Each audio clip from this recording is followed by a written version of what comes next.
Hello and welcome to another episode of the Rhode Island Small Business Coalition Small Business Live Forum. I'm your host, David Dadakian, a small business owner here in Rhode Island. I own Eat Drink Rhode Island. As always, you're watching this on Facebook. You can go to the Rhode Island Small Business Coalition main page and join us from there. Go to rismallbusiness.org. You can sign up for our newsletter, find out what's going on with the coalition. You can also follow us on Instagram and Twitter. But the best way to do it is to go to rismallbusiness.org and sign up for our newsletter, and you'll see all the very exciting things we have coming in the next few months. There's lots going on with the Rhode Island Small Business Coalition, and we'd like all the small businesses out there in Rhode Island to join us. My guest today really needs no introduction. He's our senior senator from Rhode Island, Senator Jack Reed. Welcome, Senator. Well, David, thank you very much. It's a pleasure to be with you. And let me first begin by commending you for all the work you've done for small businesses throughout the state, particularly in the restaurant industry. But you have been someone that we've looked to for advice and for help. So thank you very much. And also let me salute the Rhode Island Small Business Coalition, which has been a very powerful force in not just the pandemic, but in many other ways. And thank you for your leadership in that aspect too. Well, very nice of you to say. I appreciate the kind words. It hasn't been easy, as you know. You are, it's one of those things. You're always right there on the ground with the rest of us. It's really appreciated. Obviously, it's a big role, Senator of the United States, but in Rhode Island, you're.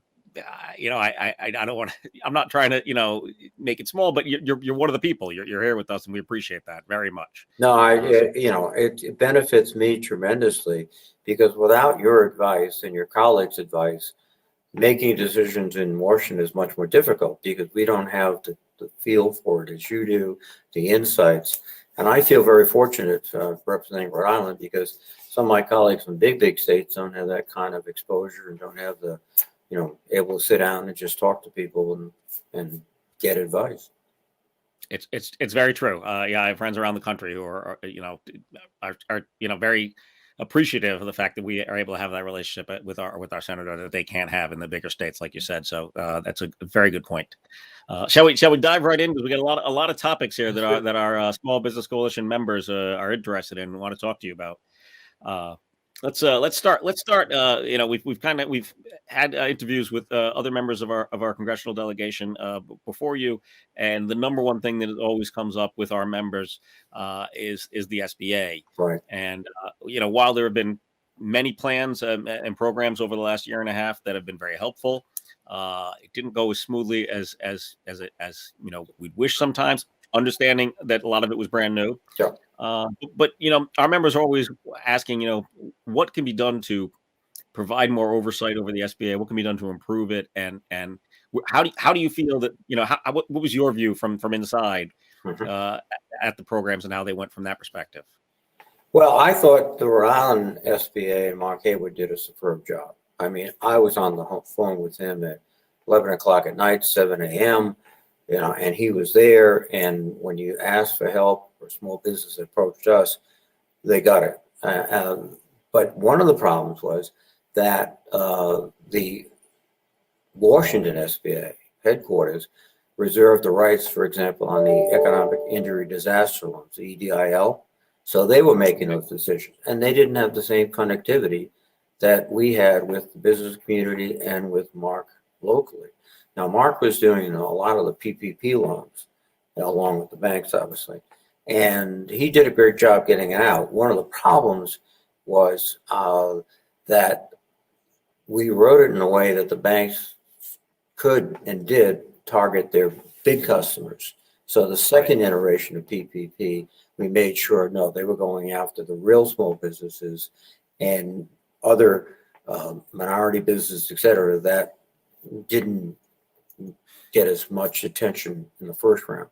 The other big issue here with the headquarters down in DC was the Shuttered Venue operators grants for PPAC and for Trinity and for others.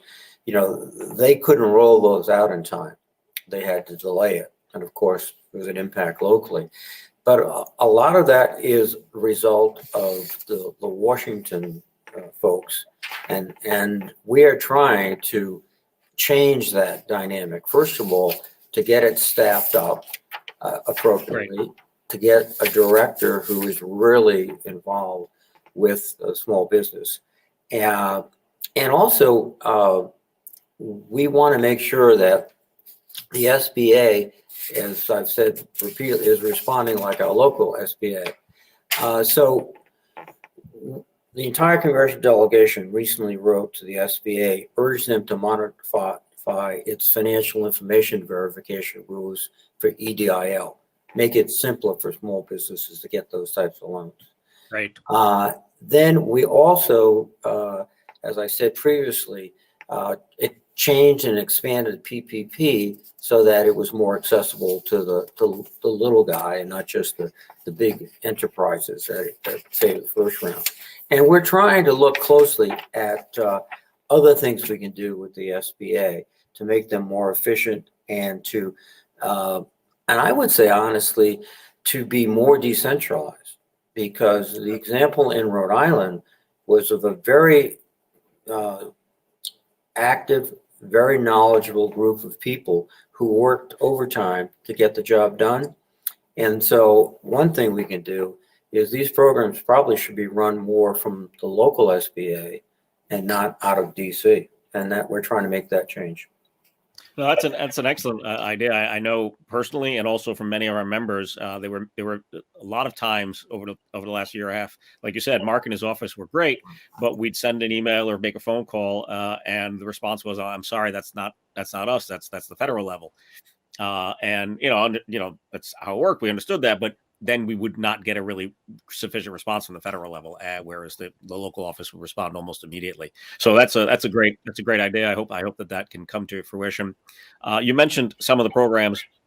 PPP, I think, for the most part, everyone was really appreciative, and that worked really well for lots of people. And like you said, with the second round, as a sole proprietor myself, I wasn't eligible the first time around, but I did receive an amount for the second round of PPP, so that was great. I did not apply for an EIDL loan personally, but a lot of our members have had less than satisfactory results with the loan program, especially the second wave of it. And there's all sorts of notes that we get from our members. The bottom line is frustration, I think. Yeah. I'm sure you've experienced as well. I'm sure you've heard those comments. I mean, what is there anything that can be done with those types of situations? I mean, should they reach out to like your office or absolutely they should pick up the phone and call us. And as I said, we were in constant contact with Mark, as you were, and we got results from those programs that they were involved in. EDIL at the federal level is one of it was generally designed for localized disasters. I don't know if that's a contradiction in terms, but and you had a nationwide pandemic where everyone in the country, or many in the country, were qualifying simultaneously. I don't think they were prepared, both in terms of personnel, in terms of rules and everything else. And they, as I said, what we have to start thinking about is getting those types of decisions pushed down to the local level, where you really do have contact and you can make the case, and they understand, which companies are really deserving of it for many different reasons, and maybe there's another company that can wait a while longer. It's easier for the local folks to see that. So that's one of the keys. That's an excellent point. Thank you.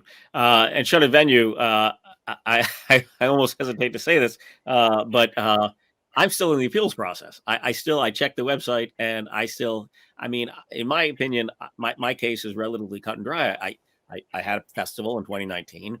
I did not have a festival in 2020 or 2021. I put those dollar figures in, and I'm still waiting for an appeal on that. Many other members as well have had less than successful results with Shuttered Venues. So I hope that we can find a way to push this through. We're trying to do that. We're actually trying to look at see if we can generate a second round of funding. That would be great. We also want to again focus in on some of the applicants who didn't get a good shot. There's a legal case too that came up, which put a hold on some of the beneficiaries that we had targeted, particularly in the Right. minority community. And that Yeah. is frustrating because, once again, these are typically very small businesses that need the help and are important to the communities. So we're trying to work around that too. And then the other factor that we can't lose sight of is that when we did the CARES Act, we worked to get about $1.25 billion for the state. When we did the American Rescue Plan, that was about 1.67. I think the state has about $1.5 billion at least. And the governor's always indicated he wants to set up something that can help local businesses to complement Right. the shuttered venues and the PPP and also the restaurant plan too. And there is also, I know Providence has indicated they want to spend some money out of their American Rescue Plan. So there are other ways to attack this issue.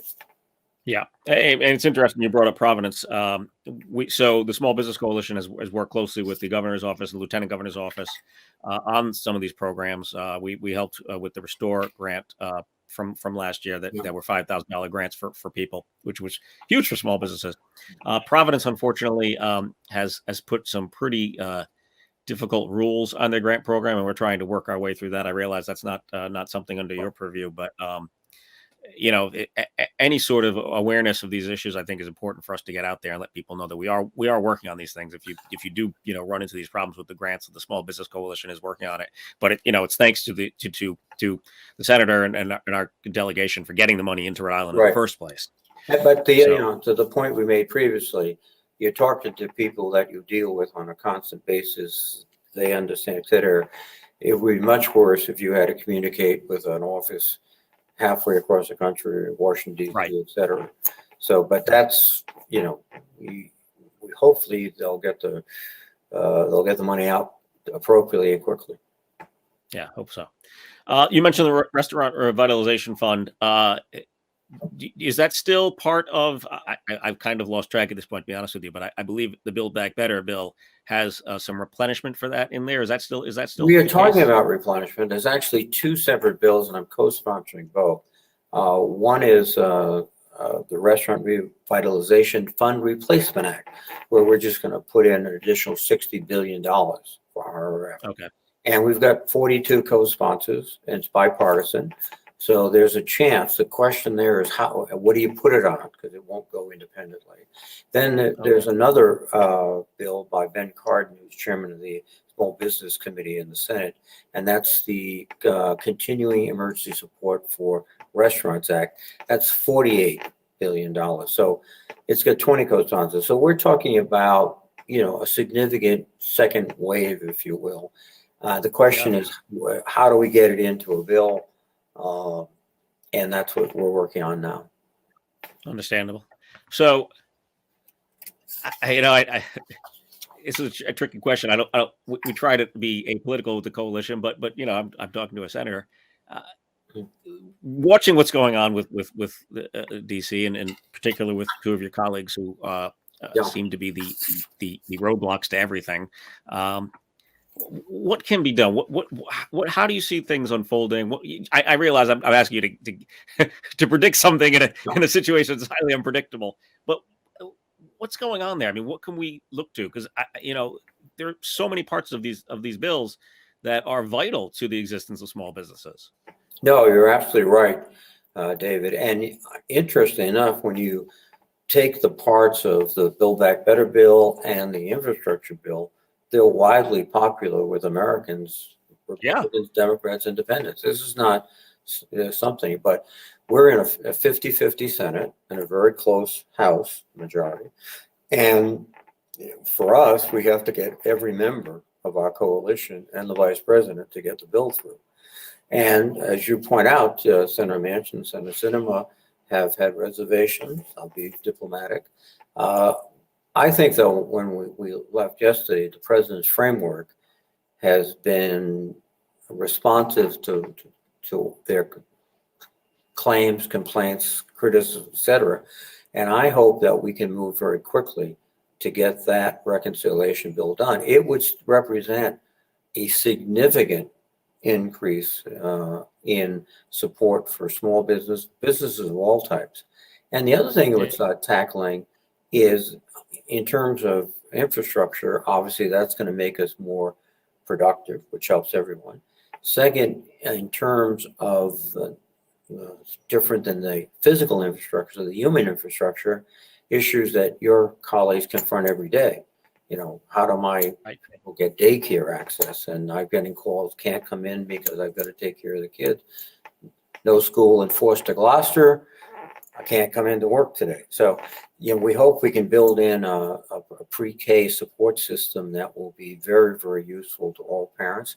And then also, I think we're looking at the kind of training that you're going to need, because a lot of success today is based on the work skills of your employees, not so much some machine or something else. And that's something. So it's going to be, I think, significant. And the other aspect, like it too, which should concern all of us, is the issue of climate change. Absolutely. This would be the most fundamental expenditure of resources directed at climate change. A down payment, I will admit, but a substantial down payment. And that's going to benefit all of us. Yeah, so, no, absolutely true. Where are we? I think we're going to get it done. I just think we have to get it done. And the question is just timing. The sooner the better. Well, exactly. Yeah. I mean, we're heading into the holiday season. I know that, there'll be recess eventually, and the sooner the better, as you said. It's interesting you bring up climate. It's one of those topics that always, draws a lot of, thoughts on both sides. But I think from a small business perspective, there's so much potential there as well. I mean, obviously there's the negative impacts, which hopefully we can take care of, and those won't impact things. But I think there's lots of opportunity there when you look at small business and climate. Lots of energy opportunities, lots of new business opportunities. Absolutely. I mean, this is a coastal state. There's going to be all sorts of opportunities there in terms of fixing some of the issues for that have been affected because of the climate. So I think, that's vitally important. So you did say, you mentioned that, so reconciliation does seem to be the way that this will be heading to once. No, once there's two separate pieces. There's the infrastructure bill, which is the old-fashioned bricks and mortar, passed bipartisan vote, strong bipartisan vote in the Senate, 67 votes.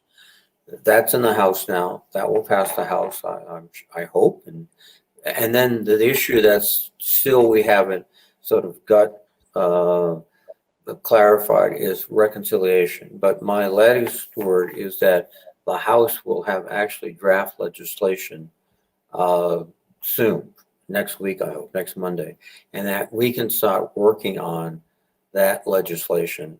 And once you have something on paper, it's no longer just conceptual, et cetera. People can go in and start making the changes or suggestions, and then will move the process along significantly. And then it'll come out of the House and come to us, and it'll be a battle, but at that point, I think we'll be in a position to pass it. Well, that's good to hear. Good luck to you. I'm sure it's, like you said, it'll be a battle, but we appreciate all your work. You mentioned the two restaurant plans. Essentially, one of them would be essentially a new package. Do you think there's any other packages coming along? The ARPA funds have now come to the state, and that's being debated here on the state level.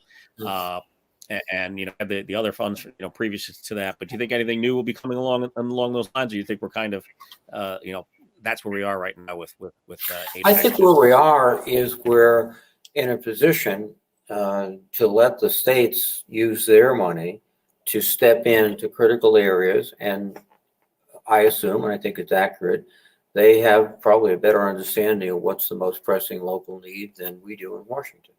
So and this was a bipartisan effort. One of the things we did is literally keep the lights on from the beginning of 21 all the way through the pandemic.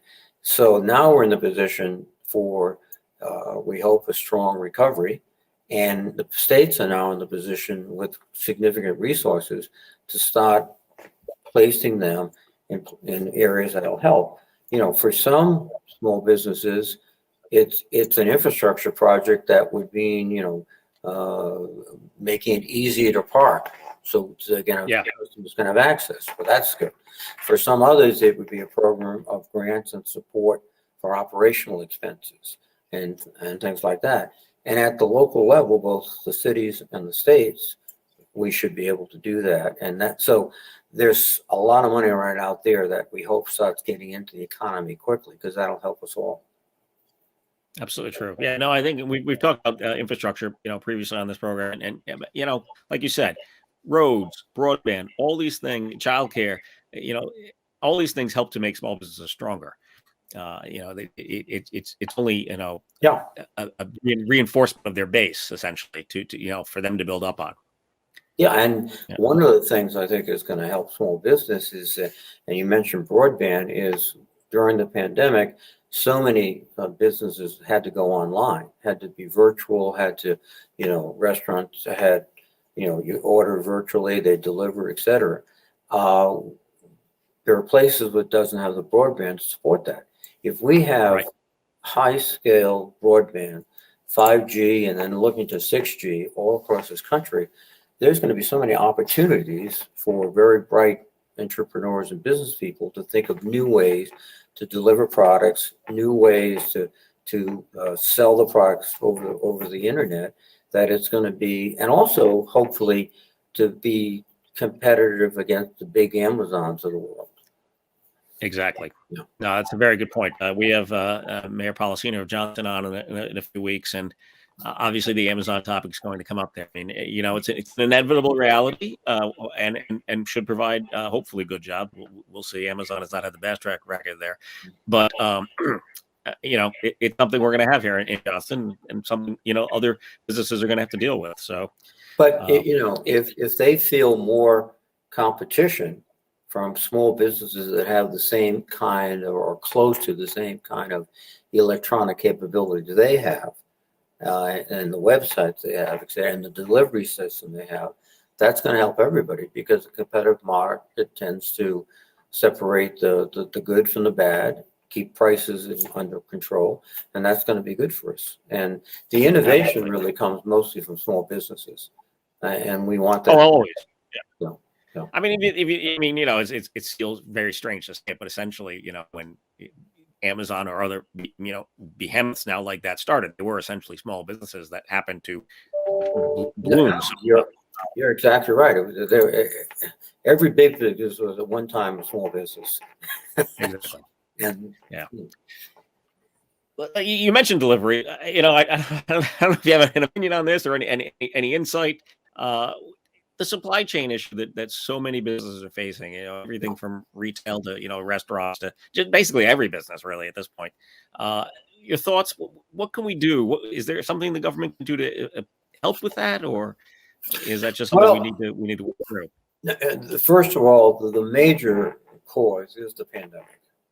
It has disrupted, first we realized how global the supply chain was. That it might have on the box made in Iowa, but most of the components were made in China. So when they started slowing up production, it had a ripple effect throughout. So one of the first solutions is let's beat back COVID completely, and let people get back to full time, to working, etc. That'll help. The president stepped in, and one thing he did, which was I think important, was struck a deal with the Port of Los Angeles for 24/7 operations, and that was bringing the shippers and the longshoremen and saying we're going to go all out and try to replicate that in other ports. This is a worldwide problem too. It's not just United States. This is worldwide. We're having issues with truckers. A lot of folks, and this is a phenomenon that's not restricted to the trucking industry, they're not coming back to work. And it to me, I think many factors. But one factor is, after being out essentially for a year and a half, people have been thinking about what are they going to do with the rest of their lives. And you've got people say, well, I want to go back to school, or wait, there's an opening now in this industry because they have a shortage. I can go there and I won't be away from my family for 7 days in a row, driving a semi around, et cetera. So there's lots of factors that like that. Had this pandemic been 60 days, people would have automatically, I think, assumed their old jobs. They just went back because they had a little brief vacation. But that whole year and a half, and even now, it's work. Do I really want to do this? And then you have the issues of childcare we talked about. You've got other issues. So this supply chain has to be resolved as fast as possible because you just look at the automobile industry. Microchips are so scarce that plants have shut down.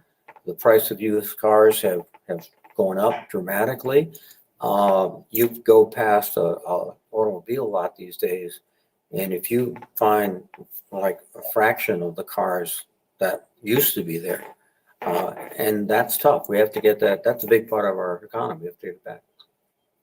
Absolutely. It's funny you mentioned that one because I saw, in the news last week, our previous governor, a friend of yours, Yes. Along with infrastructure on the bill for the Secretary of Commerce, the chips are also the semiconductors are also something on her agenda. Have you had a chance to meet with her and talk with her about any of these things? I was with her Wednesday evening, and we were chatted, and we hope to get together next week. She's been put in charge, and I think the president made a very good choice of sort of sorting out this chips problem internationally.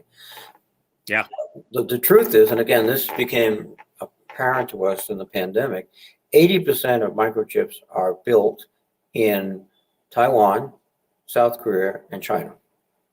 And when they have problems, and in terms of factory access, in terms of other things, it's reflected worldwide. Second, I think some of the businesses made calculations, particularly when we went into lockdown in so many places, that their products would not be in demand, and so they didn't order the chips. Where other industries, I'm told the entertainment, the Xbox people, et cetera, they bought lots of chips, and the Apple phones bought lots of chips because they said, what else are people going to do in town? So there was this incredible distortion of the company's expectation of what they needed. But we have to get back to increase production and then get that supply out to everyone that needs it. You mentioned, ordering, like you said, products for the home, really made sure they had all their semiconductors and chips in place to build. We've seen that on the local level too. I know that I've been in bottling facilities here in Rhode Island of beer and soda. And if they didn't plan ahead with ordering empty bottles well in advance, they would be out right now because there are places that are finding it hard to get things like that. So That's right. this is a worldwide problem, like you said, and I think it's gonna take a little time to work out of it, but it's gonna take some savvy and some good forethought. Well, one of the things we're doing in Washington is we have a bill called the CHIPS bill. And what we're doing for both national security reasons and to ensure we don't get into this problem again, is we are going to subsidize basically the repatriation of chips building into the United States. Intel is already in the process of building a factory, I think, in Arizona.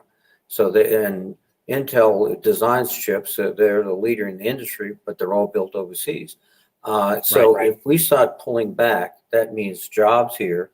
It also means a much more secure supply line, because frankly, getting into my other hat as chairman of the Armed Services Committee, every military system we have depends upon microchips today.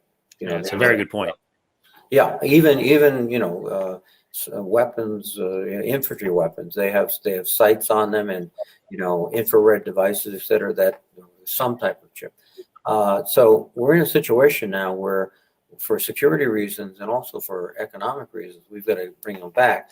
We hope we can get that bill passed, and we hope we can start seeing these chip manufacturing facilities in the United States, so we have a secure supply and we can be much more effective in getting, if we take a wrong turn in terms of try to predict what's going to happen, get back on course quicker. Right. No, it's absolutely true. I mean, a lot of these issues with supply chain are security issues too, so to some extent. I didn't think about it that way, but now that you say that, it's a very good point. It's like similar with some of the food system issues I work on. I mean, food and hunger can also be security issues. So, Well, uh, food hunger is one of the world's leading issues, and it's in the United States too. And part of the Build Back Better plan is to make sure that children have right, 3 good meals a day, and that's not the case everywhere. In fact, what we did with the children's tax credit, which are remarkable, it was essentially one of the biggest tax cuts for working families in the history of the country, and it also brought half of children in poverty out of poverty, which yeah, will, I think, hopefully be projected in terms of better diet, better experience. That's one thing we've got to do. But if you look again, put my national security hat on, one of the major issues, climate change. It affects the ability to grow products. It displaces lots of people in particularly developing countries, and that right. pressure is worldwide. And it goes to, and the other, even our own production of agricultural products, with the water problems and irrigation problems, et cetera, that's going to put the price up. Absolutely true. Yeah, no, I've talked to a lot of folks on the West Coast that can't grow what they used to be able to grow, or have a shorter season. Yeah, that again, if we have to bring in food from outside of the country, that could be a security issue as well. So, the child tax credit, that's a great example also of something I think that helps small businesses as well. I mean, I'll just say personally, it's a pleasant surprise to get that in my bank account the middle of every month. The last few months, Yeah. and I think the interesting thing about credits like that or stimulus checks or whatever you call them is that when it goes to middle class people in the community take it and they spend it in their community and they're spending it on small businesses. I mean, sure, you're going to take some of it and go to the supermarket that's owned by a big chain and buy some necessities, but they are going to go to the local restaurant, the local store, and spend it there in their local community. And that's I think it's a cycle that really works. No, you're absolutely right. And if you look at tax benefits for wealthy Americans, they're not going to spend in the local store because that they all, they're fine there. It's going to go into more esoteric investments or purchases and et cetera. And it's not going to be seen as dramatically as quickly in the economy. The economists have a term for that. It's called marginal propensity to consume. And as a unreformed, I taught economics at West Point, not very well, Right. and the marginal don't say yourself short, sir. but the marginal propensity to consume is higher at lower incomes and middle incomes than it is at upper incomes, particularly in products that when you're talking about food, when you're talking about automobiles, when you're talking about used cars, things like that, vacation trips to Disney World, et cetera, et cetera. Yeah, exactly. Yeah, no, thank you. Yeah, excellent points. We're gonna one last topic that our members, one of our members is really passionate about, but several of our members have brought it up, and I brought it up with Senator Whitehouse because this is kind of his pet thing. So I hope we can get you to agree and sign on with it. Is the removal of daylight savings change every year? So you have any thoughts on that, or you just No, I must confess I have not thought about that recently, but I have an arcane bit of knowledge. Is that it was years ago established like where the line would be by the general counsel, I think, of the Department of Transportation, because in the old days the railroads were the ones that they depended upon the time zones and all that stuff. But I don't have any enlightened thoughts about that. Well, when it's coming up on the 6th to turn your clock back an hour, when that happens and it's really dark at 4:30, think about small businesses would like that not to happen. Small businesses think that the longer you can have daylight. That's good input. I'm glad, again, the advantage of being in Rhode Island, you can talk to knowledgeable people and get some good insights. And all I know is fall back, spring forward. That's all I know. That's enough to keep you on time, and I think that's a very important thing in life. So that was all the questions we had from our members. I really appreciate the conversation. I always enjoy talking with you, Senator Reid. It's always educational and really enlightening. And do you have anything you'd like to close with? Anything to end with? Well, I want to salute what you've done personally, but also the Rhode Island Small Business Coalition. Very effective in terms of communicating in a very reasonable and very thoughtful way the concerns of businesses throughout the state. And without that voice, even well-intentioned, we would not have been as responsive to the needs of the community. And, we say this, but the backbone of our economy are small businesses. They employ the greatest number of people. They provide the innovation. I was just down at a store today because next week is Veterans Small Business Week, celebrating those veterans who are in there. But it's an example, again, of creativity, of being able to, after serving your country, walking in and establishing a good future for yourself and your family. And so we have to do all we can to support small business and give them a sort of an even playing field against some of these big competitive enterprises that are growing and growing and growing.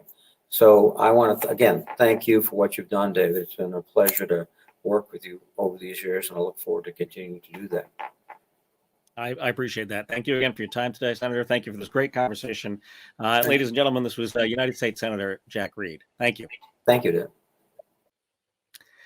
So there's another episode for you. I hope you enjoyed that. I really enjoyed that conversation. That was one of my favorite conversations. Always great to talk with the senator. We've got coming up on November 16th, North Providence Mayor Lombardi. On November 30th, Johnston Mayor Policina. And on December 14th, Warwick Mayor Picozzi. So if you are a small business in one of those towns, cities, if you'd like to send us your questions, please do. Go rismallbusiness.org, sign up for the newsletter, and email info@rismallbusiness.org.